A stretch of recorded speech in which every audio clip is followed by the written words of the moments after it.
حضرت عمر رضی اللہ تعالیٰ عنہ مختلف علاقوں کے گورنروں کے حالات کی ہمیشہ تفتیش کرتے۔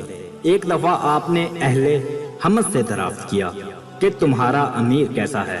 عرض کیا، اے امیر المومنین، ہمارا امیر نہایت اچھا آدمی ہے، ہم اس میں صرف ایک نقص پاتے ہیں کہ اس نے اپنی رہائش کے لیے ایک محل بنوا لیا ہے۔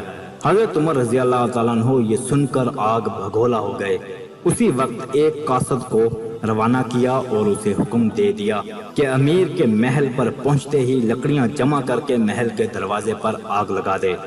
لوگوں نے فوراً امیر کو اطلاع دی کہ ایک شخص لکڑیاں جمع کر کے دروازے پر آگ لگا رہا ہے۔ امیر نے کہا، لگانے دو، امیر المومنین حضرت عمر رضی اللہ تعالیٰ عنہ کا قاصد ہے۔ پھر حمص کے امیر خود قاصد کے پاس آئے۔ امیر المومنین حضرت عمر رضی اللہ تعالیٰ عنہ کا حکم پڑھ کر مدینہ طیبہ روانہ ہو گئے۔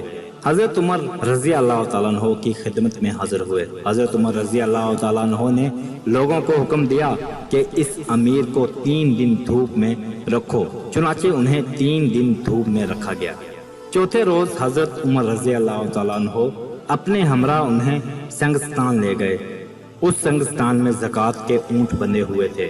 حضرت عمر رضی اللہ تعالیٰ عنہ نے امیر کو پہننے کے لیے ایک کمبل دیا اور امیرانہ لباس اتروا لیا۔ پھر حکم دیا کہ تم تمام اونٹوں کو پانی بھر بھر کر پلاؤ۔ جب وہ تمام اونٹوں کو پانی پلا چکے تو تھک کر چور ہو گئے۔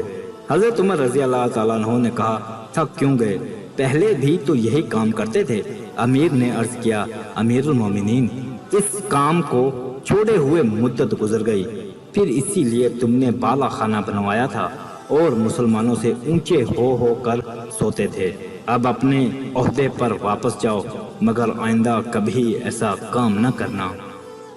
عزیز سامعین، اس چینل کا مقصد صوفیزم، اردو پنجابی شاعری، اقوال زرعی، ہسٹری، اسلامی واقعات کی تعلیمات کو فروغ دینا ہے۔ اگر آپ کو ہماری ویڈیوز اچھی لگتی ہیں تو ہمارے چینل کو سبسکرائب کریں۔ شکریہ۔